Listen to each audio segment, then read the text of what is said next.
In 1996, a small Brazilian town surrounded by countryside would play host to a string of supernatural events. Was it all just a ploy to increase tourism, or is there any truth to this tale? The Alien of Varginha.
It was January of 1996, and the mood amongst the residents in the small Brazilian town of Varginha was upbeat. The recent New Year's celebrations had been a success, and plans were now underway for the Carnival, which would be taking place in February, something of a highlight in the Brazilian calendar for many people. Back in the mid-90s, Varginha was little more than a promise of the thriving city of culture and commerce it would eventually become. Located in the southeastern state of Minas Gerais, it was very much an up-and-coming town. The coffee trade was significant for local employment. Many commuted to nearby cities for work, though some multinational companies had also begun to invest in the region. With its rapid growth and steady stream of outside investment, the residents of Varginha didn't want for much. Compared to the sprawling cityscapes of Sao Paulo and Rio de Janeiro, it was nothing more than a sleepy backwater town where nothing much happened. However, on Saturday the 20th of January, a series of events occurred which were to shake this community to its core. It all started in the very early hours of the morning at a farm situated on the outskirts of town. Eurico Rodrigues, who lived and worked as a farmhand, along with his partner, Aurelina Augusta, was awoken at around 1:30 AM by the unsettling sounds of panicked bleating and mooing from their livestock. Initially, they considered that one of the animals may have escaped, or that maybe there was a thief or predator on the prowl. They were absolutely dumbstruck when they looked out of the window and saw that it was actually a UFO that was troubling the animals.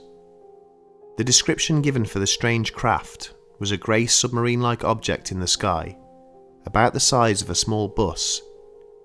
It was said to have been completely silent, with no lights whatsoever. The cows and sheep were in a disoriented state, and it is believed that the craft was visible for around 5 minutes before disappearing from view. Despite their encounter, Eurico and Aurelina decided not to report their sighting to authorities for fear of being ridiculed or labelled as hoaxers.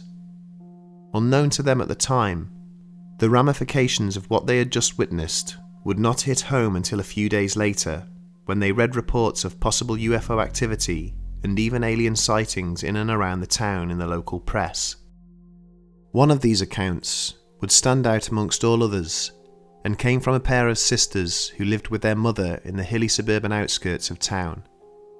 The Silva family resided in the Santana district, and though aged only 14 and 16 years, Valkyria and Liliana Silva were beginning to mature into responsible and reliable young women. Later on that same day, hours after the Rodrigues and Augusta sighting, the teenagers had met with their older friend Katia Xavier, who worked as a cleaner in the nearby Jardim Mendia district. The three of them regularly walked home together. It was a case of safety in numbers, and they just so happened to enjoy each other's company. On that fateful day, the group decided to take a shortcut home through the small woods that separated their two neighbourhoods. After walking through a section of woodland in Jardim, they arrived at a fallow, but were suddenly startled by a strange-looking entity less than 7 meters in front of them. There was something crouching down near a wall, which they initially thought was some kind of animal, but its grotesque appearance and odd behaviour unnerved them. As they approached, the creature turned its head in their direction and stared directly at them, with terrifying bright red eyes. What it did, or where it went after that point, is not known, as needless to say, the girls immediately fled the scene in horror. Upon arriving back home, the Silver sisters were said to have burst in through the front door in floods of tears. Even after some comforting, the youngest, Liliana, was inconsolable for some time. When their mother asked them what they had seen to make them so upset, they simply replied, "We saw the devil." It wasn't long before the local press got wind of the story, and by the following day, Brazil's most watched Sunday TV show, Fantástico, sensationally announced the news that an extraterrestrial being had been spotted in Varginha. However, rumours were rife amongst the locals that there had in fact been multiple sightings of aliens roaming the streets during the previous day. The feeling in town was one of confusion and concern, with the majority of residents just trying to piece together exactly what had happened. Katia Xavier later gave a description of the creature they saw, saying it was a small, emaciated, non-human, non-animal being with brown skin, an oily appearance, and an overly large head, with 3 rounded extrusions or possibly even horns adorning the top of its skull. People came forward to say that they too had witnessed further alien or UFO activity. According to some reports, as many as 200 residents have given accounts in the time since the event, bearing witness to the fact that they saw extraterrestrials, with many descriptions matching that given by Katia. Even some military and government personnel began to come forward and give their versions of events, though their identities have remained anonymous for obvious reasons. There was a military base very close to the farm at Tres Corações, about 16 kilometers outside of Varginha itself, and it is presumed that this is where some of the information may have been leaked from. One source in particular revealed how the aliens were rounded up and captured like animals by military firefighters before being transported out of the town through the woods under cover of darkness. Upon capture, the aliens were said to make some kind of buzzing sound, similar to the drone of a beehive. It is even suggested that the military took the aliens by road to Brasilia and were then secretly dispatched to the US by air, where they were killed and dissected. Another interesting, yet unconfirmed claim involving the US suggests that the North American Aerospace Defense Command actually issued a warning to their Brazilian counterparts at Sindacta about an hour before the sighting at the farm. Apparently, the United States government had intelligence about a possible UFO landing somewhere in the state of Minas Gerais, and they tried to pre-warn the Brazilian authorities. If correct, it somewhat supports the Rodrigues and Augusta UFO sighting near Tres Corações, and adds weight to the claim that aliens were sent back to the United States. Though never validated by the farmhands, a government source has even said that a cigar-shaped UFO crash-landed in a field just outside of Tres Corações, and that he was part of a clean-up operation to remove the debris.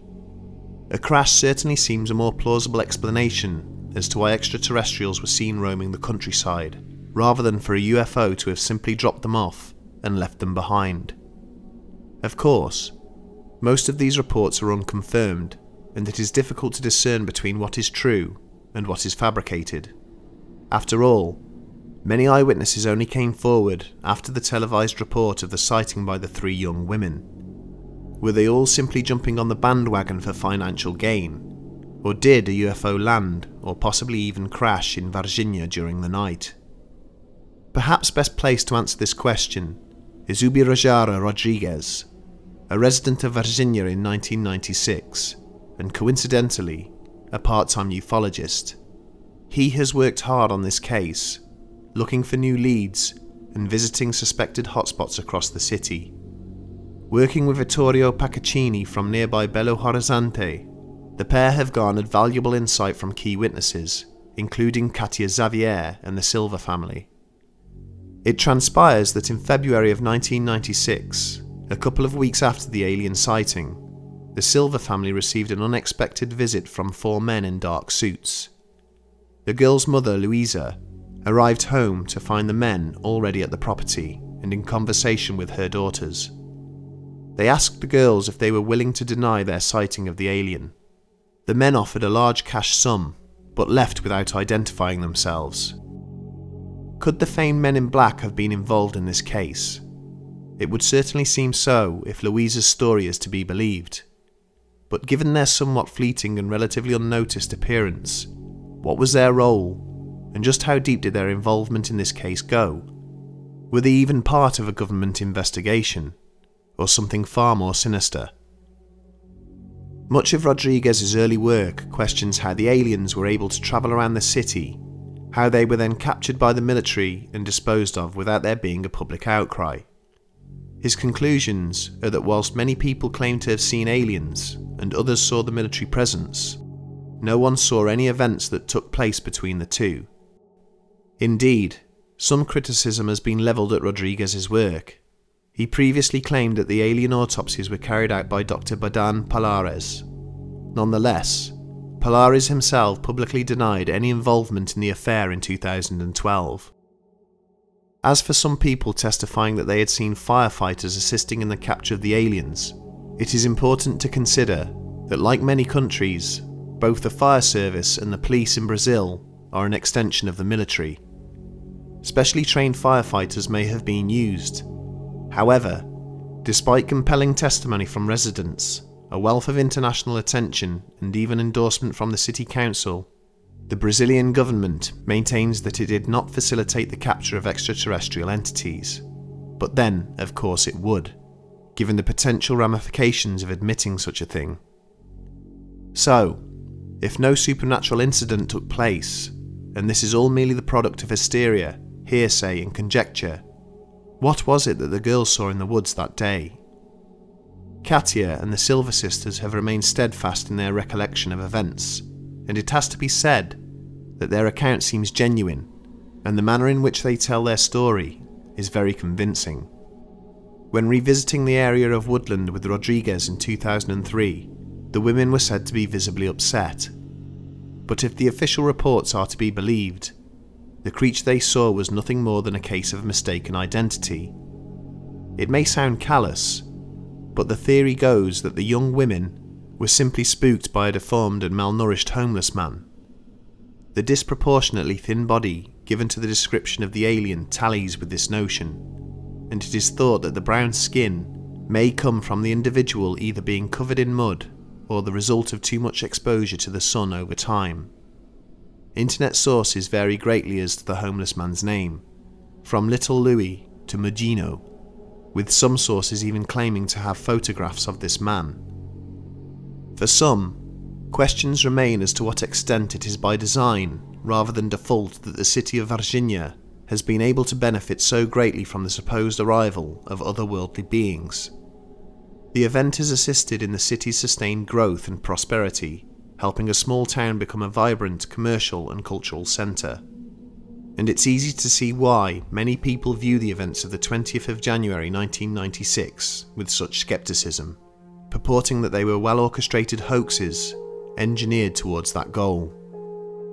Thanks to widespread media coverage, the small town of Varginha has received international notoriety and an influx of alien-related tourism. In fact, since events in 1996, the city has remained very much in the supernatural spotlight. For instance, 2001 saw the construction of a 20-foot high water tower, the Nave Espacial de Varginha, a disc-shaped monument to commemorate the event. In 2004, the town was also host to ufologists and researchers from across the globe when it held the UFO Congress of Varginha. However, an influx in tourism as a result of this event should not automatically delegitimize claims long held by the residents of the city. There are examples of other towns which have succeeded following supposed supernatural activity, such as Point Pleasant and, of course, Roswell. The simple truth is that so many people believe that something out of the ordinary did occur in that small town back in January of 1996, and whilst it is possible that some eyewitness accounts were fabricated, surely not all of them were. With all things considered, we are no more qualified than anyone else to say what did or did not happen. It has been more than 20 years since the incident took place. Only Katia, Valkyria and Lilierne know for sure what they saw that day, and unfortunately for them, it will forever haunt their nightmares. For the rest of us, however, it will forever pique our interest and be left at the mercy of speculation.